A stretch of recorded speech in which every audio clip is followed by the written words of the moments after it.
Yeah, it's so fun. I'm glad we had these microphones. Microphone. Luckily, look where. So Adam, what about the algorithm? Oh my God. Where are you from originally? Sicily. Oh, nice. Yeah. Yeah, yeah. I love Sicily. Sicily, it's really Beautiful. nice. Yes. Yeah. The food was unbelievable. Wow. I couldn't believe the food. It's true. The food is amazing. The sweets. Disastrous. This is the real interview. Yeah.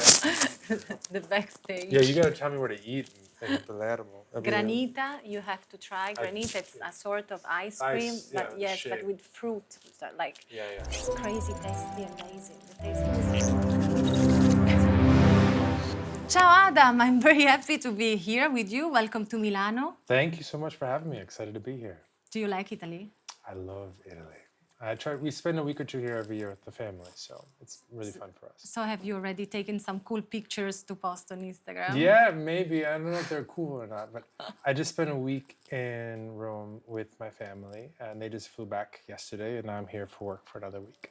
But do you know any Italian idioms like Mamma mia, buonasera, Yeah. buongiorno? So show me your Italian. No, I can't speak at all. If you give me something to say, I'll try and say it. But I definitely, mostly I'll tell them sometimes here with my kids. I'll yell at them in Italian, tell them to come on, let's go, or go to the tavolo, or calma, and just like Calma. Andiamo ragazzi, dobbiamo andare, Bravissimo. So like that kind of thing. And you have to know that here in Italy we also love to speak with our hands. Always. Like this. Yes, this is our signature move. Do you know what it means? Well, it means different things in different places. Yes. So here it means, what are you talking about? What are you talking? Yeah. My dad was raised in Israel, but if you go back far enough, Egypt, and before that, Italy. And so they do a lot of this. But they use this more to be like, what are you talking about? But also, like, enough, like, wait, like, they'll say, like, in Hebrew, like, maspeak, dai, like, what? I mean, like, stop, enough, like, what's your problem? You know what I mean? That kind of a thing. No, Italy, here it's much funny, like, what are you talking about? Yeah. If you do this here, everyone will understand you, I promise. Yeah, well, I will try to keep my hands on my legs. Okay, but should I call you Adam or Mr. Instagram? What do you prefer? No, just Adam, please. I much prefer Adam. But do you like Mr. Instagram as a nickname? It sounds too formal. I think that, look, Instagram is this wild thing, but there's thousands of people who work there now and billions of people who use it. And so I see my role as just trying to support it as best I can. And I'm really excited about my new role as a Met Ambassador. We appreciate your help. Especially as a mother, to help people use Instagram in a better way, which is basically what you are doing every day. So how do you help people all over with the world use Instagram in a good way, in a healthy way? I think there's different ways. What I try to do outside of my normal job, which is to try and set goals and build the team and set the strategy or support the strategy, is I also try to do a lot of this type of thing where I explain what we're doing, why we're doing, what's coming up next, how the world is changing. I try to do it for average users, and I try to do it for parents. I try to do it for creators who use Instagram to make a living. I feel like the more transparent we can be and the more effectively I can explain, the better. And that has costs. It takes time. There's a lot of, you can imagine my comments and my DMs aren't always the most friendly, but it's, I think, an important part of the job. Of course. And when I was preparing this interview, I thought, wow, leading Instagram today is like being the president of a huge country. No. You have so many responsibilities. There is a lot of responsibility for sure. I think you want to balance two things. You want to embrace the responsibility and the scale, but also stay humble and understand your role and what is appropriate and what is not. Because on one hand, it's billions of people. It's a huge platform. People explore interests and make a living and do their jobs. On the other hand, it's something that a lot of people spend tens of minutes a day on. And it's just one small part of a much bigger of their life. And so you try to keep both ideas in your head at the same time. It's true. But what's a typical day like for you? I was joking about this earlier because It is, I mean, if I'm home on a Uh-huh. normal day, it's a lot of meetings. I Okay. spend a lot of time in meetings with spreadsheets and emails. It is not fun or sexy or it's like a lot of data, a lot of meetings, a lot of reviews, documents, presentations. But then I go out and I travel a fair bit for work, and so it might be I meet with some creators, do some interviews. I might meet with some policymakers. I might I might meet a head of state. I might get a bunch of feedback from a bunch of users or go to a research session. And it might all happen in the same day. So it's very different things from minute to minute, or hour to hour, I should say. But then I go back to meetings and spreadsheets. So meetings, basically, many always. I try to carve out some time in the morning to think. Uh-huh. Because I feel like, I'm curious how you think about this, but life is moving so quickly, you can get caught up in the day to day, whatever's crazy happening today or tomorrow or this week. And it's hard to find time to reflect. But often your best ideas, your best opinions come when you have a little bit of space to stop and think. It's true. So I try to schedule time to stop and think sometimes, but I'm not always good at it. For me, normally it's before going to the bed. Like Yeah. there, I have a lot of ideas. I don't know why. Yeah. But probably it's because my daughter is sleeping. Yeah. You have a little window after the kid window goes. where you start to think about something, then I fall asleep Yeah, immediately. exactly. My head is so scrambled after fighting my 3 boys to go to bed for an hour that if I have half an hour afterwards, I'm usually a bit of a mess. So I try, after they go to school, before I start meetings, I try to have a window. And how much time do you spend on your phone? A couple hours a day, probably. I look sometimes. I can check now if you want. Check. Yeah, all right. I'll check also. Okay, we'll see. Let's see. Where did I put it? And I want to see also how much time do you spend on your Instagram? Oh, yeah, we'll see.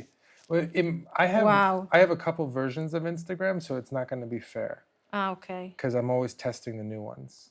I have to say I'm really proud of my numbers. Let's hear. You got to share. You can't just say that.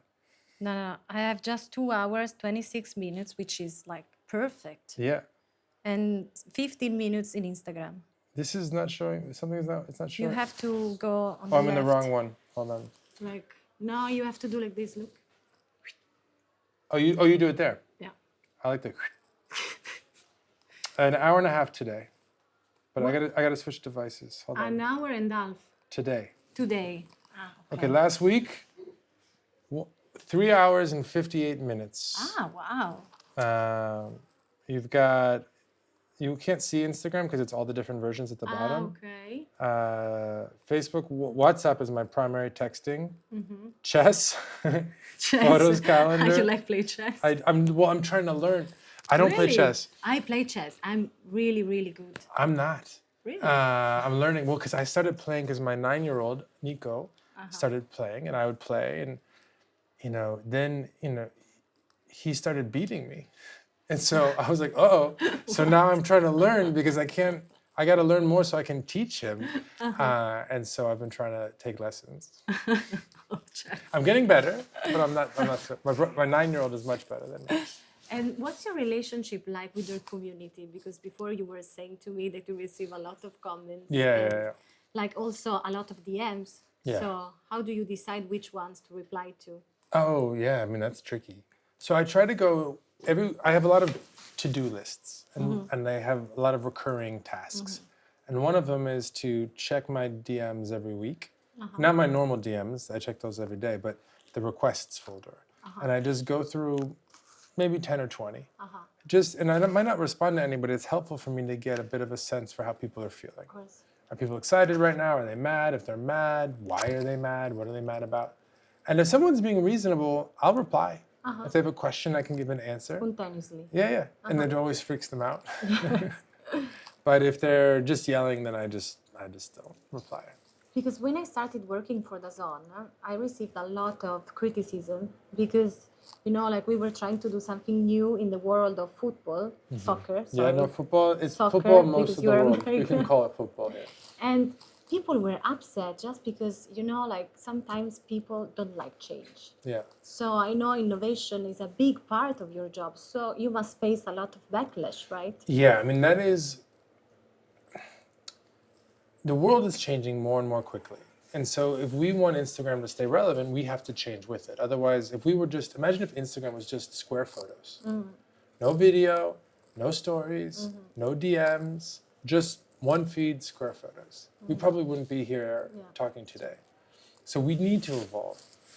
At the same time, when we do change Instagram, if you spend half an hour or an hour on Instagram every day, and I come and I rearrange it, it's just gonna make you mad. Because you had think of it as your desk where you organized your photos and you wrote your letters every day, and then I just changed it all. I didn't ask you. Maybe I said why. Maybe it is better, maybe it's not, but you don't care. You're just like, why'd you mess with my desk? That's how I think how people feel about Instagram. That's true. So we have to balance those things. But I would rather lean more into change and occasionally have to slow down than not change enough because I think if you don't change enough, you're going to become irrelevant, especially as the world changes more and more quickly. So that's the conscious decision, but I understand and I accept that it's going to come with a fair amount of criticism and negative comments and DMs. But the very first thing about you on your Instagram bio is that you are a father of three boys. Yes. How old are they? Nico is 9, Blaze is 7, and Elio is about to be 5. And how do they use technology also with chess? Chess, well, they play chess. Mostly we play on a board. They use, so what do? On flights, they're allowed iPads, and they mostly watch, movies and TV shows. And then on the weekends, they're allowed time, but they have to earn their time. So I used to have it where you had an hour, and if you misbehaved, you lost 10 minutes. But that really didn't work. They got more and more mad, and they misbehaved more. And so I switched it, my wife and I, and we decided, no, it's better to be positive and rewards oriented. And so we now say, if you don't fight and you do your homework, you're in 10 minutes, and every day you're in 10 more minutes, and then you get to your hour or whatever it is, and then they can spend it, and my 9-year-old loves Minecraft. My 7-year-old likes playing sillier games. They play mostly games, but they have to earn their time, and then you have to set boundaries. Of course. That's the key. That's the hardest thing, though, right? Yeah. Is how do you say no now when they run out? Now it's not easy for me to set boundaries. Yeah, exactly. But I'm trying. I'm starting, to do it. Yeah. Because she's young. She's too little for it now. Yes, 1 year and a half. Yeah. So yeah. But are you a united front with your wife always when you set boundaries with your kids? We try to be. But sometimes I feel like she changes her mind and I'm like, wait, no, we agreed. I'm sure I do the same. We sit and we talk about it. So we have to, I actually think this is important for any couple with kids is to agree on what is going to be allowed and not allowed for your kids in terms of technology use. And then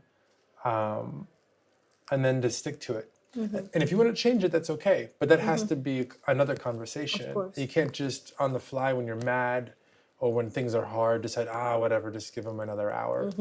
Because I think that's how things start to get much more difficult to manage.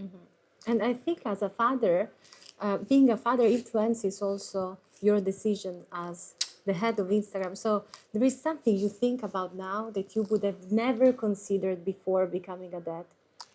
I don't know if it's something I would never have considered, but it certainly weighs on me, right? As my kids get older and they get closer to being old enough to use social media, it's one thing to understand the risks of social media and phones and the internet to 13, 14, 15-year-olds. It's another thing to think about it in the context of your child. Nico, 4 years, he'll be old enough. Do I think he's ready? No. Will he be ready at 13? Maybe. Another thing that became very clear to me is, you only have one, so if you ever have more, you'll see this. They're so different. They're so different. And so when Nico versus his brothers are going to be ready is probably going to be different. I can imagine one who's more mature gets access to a phone or gets a phone earlier, and one who's less mature, maybe wait another year or two, right? Every child is different. Platforms need to do what they can to keep all children safe. But parents ultimately know what's best for their children because they know their children. And I think I probably am going to make different decisions for different children. I don't think I would have thought that before being a dad. And as a dad, have you ever had a conversation or a special moment with your kids that influenced a decision about the platform's future? Or they are too young, maybe? No? Probably a little too young. Yeah. They ask about it. They don't really know because Really? they don't use it, but they've heard of it. They know it's an app. You know, but they're like, "What's an app?" And I was like, "Well, when you play a game on your iPad, that's an app." They're like, "You make a game?" I was like, "No."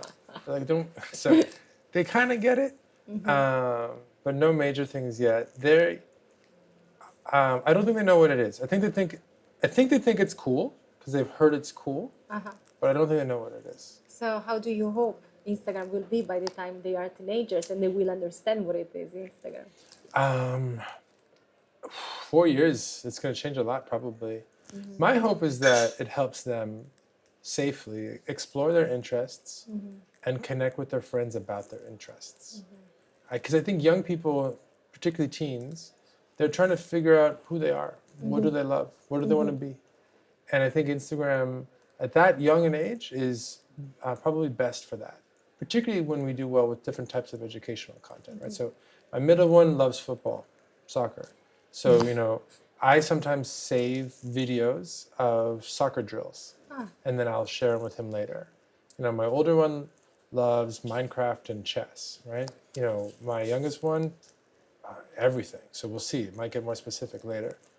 And so I would hope that they can connect with their friends who share those interests on the platform. How will be different in 4 years or 6 years or 8 years than today. But I think that'll be the thing that is valuable to them as teenagers. So speaking about teenagers, I'm really happy to talk about the new teenager account because Yes. I've already spoken about it on my podcast, and also we did an amazing event here in Milano. I heard it was great. Yes, it was great. You know why? Because it was such a beautiful moment because we had the chance to speak not just with the creators, but also with their parents. Yeah. So it was really, really nice. What inspired this idea? It was a long time in the making.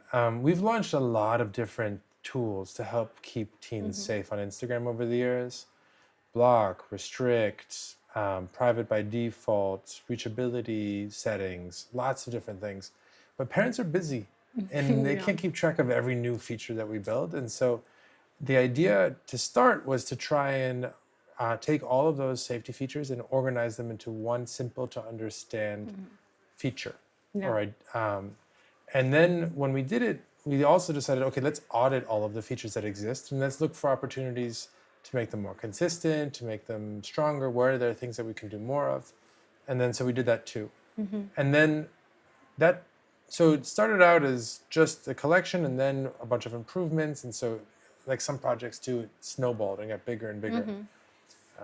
And so then we tried to make sure we organized it as best we could in a way that was going to be to do two things. One is to be a set of automatic controls so that teens and parents didn't have to really worry about the settings, but to also empower parents who had the time and interest to go shape the experience into what's particularly good for their teen, for their child. So do you think teenager account can help bridge the generation gap between teenagers and parents? I'm hoping. It's tough though, right? Because if you make the teen accounts too restrictive, then teens will try to work around them. Yeah. They'll lie about their age, they'll have a second account that they don't tell you about, or a different phone, or they use the web instead of their phone. Teenagers are very savvy. They're going to figure out ways around it. But they want to be safe. They don't want to be bullied online. They don't want to have negative experiences on Instagram. So you have to find the right balance. Is it protective enough that they're safe and that they feel good about it, but not so restrictive that they're just going to go try and work around it? And I'm hoping that if you can do that, they'll use it and they'll talk to their parents about it, and the parents have something to talk to their kids about, or an entry to that conversation. You should talk to your children about how to use Instagram, how to use social media, how to use your phone, what's safe, what's not, what are your boundaries. That needs to be a conversation and an agreement up front. So do you think Instagram can truly become a space that supports the well-being of the new generations? That's what we aspire to do. But I want to also be honest that we know that there's 2 billion people on the platform. There are risks that come with being on any platform of that size and being on the internet. But I want us to be the safest platform out there, and want to be one that not only empowers teens, but also empowers parents to make the best decisions for their teens. Is there something you have done at work that you hope one day your kids will be proud of? Ooh, I don't know. Maybe teen accounts. I don't know. Maybe that'd be a long time in the future. They're not proud of anything I do right now. Oh, that is not true. No, they don't. They're more interested in their having fun, football, Minecraft, that kind of thing. Easy stuff. Pokemon cards. They love Pokemon cards. Ah, okay. It's wild. Yes. They collect, they argue, they fight, they negotiate. And negotiate also. Yeah, they fight about them. I now collect. So that when they disagree, I can be a third party in a trade, and I can make peace. Are you having fun with them? No, I try, but you have to meet them where they are. Like your kids are going to be your kids. They're not you. They're not going to have your interests, and so you have to try and adopt some of theirs. So that, because if I ask them how was your day, they don't answer. Fine, but if I ask them about what Pokemon card they traded, or about a football match, or about, Minecraft, they open up. And so I try to meet them where they are. I need to take some notes because well, yours is just starting to speak, I assume. I'm used to there. Yeah. You're gonna get there soon. Yes. And I want to speak also about this mysterious, almost mythical word that everyone talks about. The algorithm. The algorithm. The algorithm. Yeah. So, how it works and what it is. Yeah. Please explain. There are many different algorithms, but usually what we're talking about is ranking. Algorithm just means a set of steps to organize. So it could even be just, it could not be AI or machine learning. It could be very simple. But generally what people mean is they mean ranking on Instagram and other platforms. Now, what we're trying to do is make the most of your time. Maybe you spend half an hour a day on Instagram, and maybe you see 100 things. But you follow maybe 200 people, or there's thousands of things you could see from them. Or there's billions of things uploaded online every day that you might be interested in. So we try to go and find the things that you're the most interested in, and then surface them first. And how recent something is one indication of how interested you might be, but it's not the only one. So it's not strictly chronological. I know this is contentious. I know there are some people who are just put everything in chronological order. But when we do it, we see that Instagram is less interesting. People use Instagram less, which means there's less reach to go around for every creators. So the average account gets less reach, less followers. And the average user is less happy about Instagram if you ask them. They use it less, but even if you say, how much do you like Instagram? They say less and less and less over time. So we rank to try to make Instagram interesting, to grow the overall pie. It's good for our business, it's good for creators, it's good for users. But to also give people tools so that they can shape the experience. And the ability to override the algorithm, to pin your favorites to the top, to go to specific feeds or search. And it's a constant work in progress. People think we make big changes. We almost never do. What we make is lots of little changes every day, and it slowly changes over time. So if you see a huge change in your reach on a Tuesday, we didn't make a big change. Something else happened in the world. But we do change every day, and those changes add up slowly but surely over time. How many fake stories have you heard about it? And what's the funniest one? Just the funniest one. There's usually there's more the superstitions. They're like, okay, like what are the superstitions I've heard that have been kind of funny? It's always random. Like superstition, like what? Well, it's like, like I know, like if I don't look at the likes or comments for the first 15 minutes, it does better. No, die. Oh yeah, definitely heard that. Is this true? No. Okay. This is crazy. But it's always like that. Because people, they have an experience and something worked, and they assume it's because of something they did, and it might not. The content might have been better, or maybe there's less competition that day, or maybe what they did was more relevant that day because something in the world was happening that was related to what they said. But yeah, people always they come up with all sorts of. I try to every week on my Instagram and my stories, I answer about 10 questions. And I try to, and a lot of them are about the algorithm. I call it Ask Me Anything, or AMA. And I do it. I've been doing it for maybe 6 years now. Ah, really? And I still get questions about the algorithm every week. It's not easy to understand. Yeah. It takes time. But speaking about funny things, how people react when they realize that they are face to face with the head of Instagram? Most people don't recognize me. Yes, Sometimes they But- do, but usually they don't. they don't. But sometimes you see, I mean, I don't know, you probably are much more recognizable here in Italy than I am in the States. Yes, in Italy, probably. Yeah. Yes. But you notice someone sees you and they talk to you normally and then they realize halfway through yes. and they do the thing. That does happen sometimes.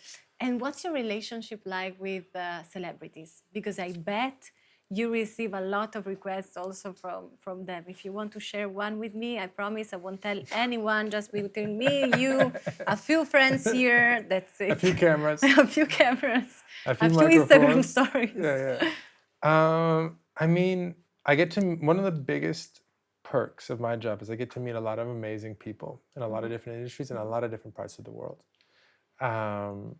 I get a lot of feedback from public figures, the same way I get a lot of feedback from users. I try always to find the signal. So what's the best? You know, what's the best idea? What's the most important complaint? What's the realest thing? But I also try to learn. I actually find sometimes I end up in conversations. They want to know, how do I get more reach? How do I evolve? How do I grow? How do I grow my followers? And I try to give them the best answers I can. But I also try to learn about their industries. How does your world work? How does football work? How does fashion work? How does news work? How does entertainment work? For me, it's really fun and exciting to understand these different industries, the businesses, the people, the personalities, and then to hopefully take some of those ideas back and help them, hopefully feed them back into our team and our strategy and what we can build. But also just for me, because it's fun to get to be in this role where I get to travel the world and learn from people and try to get a little taste of different cultures, whether it's the food or the language or the culture or the art. Thank you so much, Adam. Yeah, thank you for having me. It was a pleasure. But to wrap it up, I Yes. want to take a selfie, Yes. the perfect selfie. What do you perfect- think? Yes. The Ooh, perfect. you're probably better at selfies than me, no? Really? No. I think so. No. I Okay, don't we'll think try. so. I have selfie stick arms. I have a long No, I arms. don't have. Like, let's do it like this. Okay. But let's end with your signature move. Thank you, Adam. Grazie. Thank you so much. Cheers, so fun. I'm glad we had these microphones. Microphone. Luckily, look where. So, Adam, what about the algorithm? Oh my God. Where are you from originally? Sicily. Oh, nice. Yeah. Yeah. I love Sicily. Sicily, it's really Beautiful. nice. Yes. Yeah. The food was unbelievable. I couldn't believe the food. It's true. The food is The amazing. the sweets. Disaster. This is the real interview. Yeah. The backstage. Yeah, you gotta tell me where to eat in Palermo. Granita, you have to try. Granita, it's a sort of ice cream, Ice, but yeah, yes, but shape. with fruit. So like Yeah. it's crazy tasty, amazing. The taste is wow. It's probably